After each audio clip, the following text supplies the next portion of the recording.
কেন আপনারা বিভক্তি করতে চাচ্ছেন? কেন বিভক্তি রাজনীতি করছেন? কেন একটা দুর্বল সরকার আপনারা চান? দুর্বল সরকার হলে নেপালের মতো অবস্থা হবে, কয়েকদিন পর পর সরকার পাল্টাবে। কিন্তু দুর্বল সরকার হলে ওই পুশিনের বিরুদ্ধে কেউ কথা বলতে পারবে না। দুর্বল সরকার হলে ওই যে বারবার যারা রোহিঙ্গা যারা এসেছে তাদেরকে এই দেশ থেকে বিতাড়িত করা যাবে না। দুর্বল সরকার হলে আমার ন্যায্য পানির হিস্সার জন্য আমি দাবি করতে পারবো না।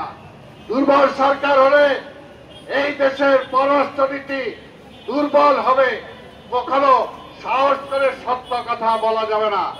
দুর্বল সরকার হলে সার্ককে পুনরায় ফিরে আনা যাবে না। তাই তারা দুর্বল সরকার চায় কারা? যারা ভারতকে প্রতিষ্ঠা করতে চায়। তাই ভাইয়ের আমার পরিষ্কার কথা, বিএনপির জন্মই হয়েছে এই ভারতীয় আধিপত্যবাদের বিরুদ্ধে লড়াই করার জন্য। বিএনপির জন্মই হয়েছে আওয়ামী লীগের বিরুদ্ধে লড়াই করার জন্য। বিএনপির জন্মই হয়েছে কে বাম কে ডান সেদিকে না। বিএনপি হলো একদম মধ্যমপন্থী দল। আমরা বামেও যাই না, আমরা ডানেও যাই না। তাই বলতে চাই, বিএনপির সময় সকল ধর্ম বর্ণ জাতি উপজাতি যারা আছে তারা শান্তিপূর্ণভাবে বসবাস করতে পারে যখন বিএনপি ক্ষমতায় থাকে। আজকে দুর্গা পূজা আসছে সামনে।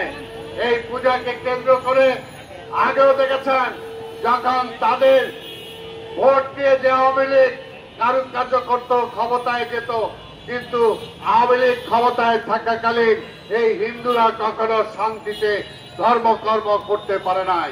তাদের মন্দিরের জায়গা দখল করেছে আওয়ামী লীগ, তাদের মন্দিরের স্বর্ণ জলকার চুরি করেছে আওয়ামী লীগ। তাই আওয়ামী লীগের কাছেই কোনো কিছুই নিরাপদ না, বিএনপির কাছে যেটা নিরাপদ।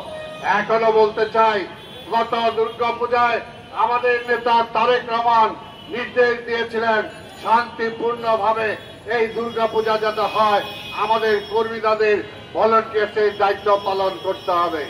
আমি আসার আগে দুদুভাই আমাকে বলছিলেন, কথাবার্তায় তো সবসময় দেখা যায় আমাদের কাছে দাবি করা হয়, আমরাই করি, কিন্তু আমরা তো সরকারে না।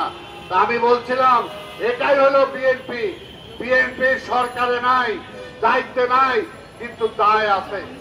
বিএনপির দায়িত্বে নাই কিন্তু দায় আছে, কারণ এই দেশটাকে আমরা ভালোবাসি, এই দেশের মানুষকে আমরা ভালোবাসি। সেই কারণে এই দায় নিয়ে আমরা এই 5ই আগস্টের পরেও এক নির্দেশ দিয়েছিল তারেক রহমান।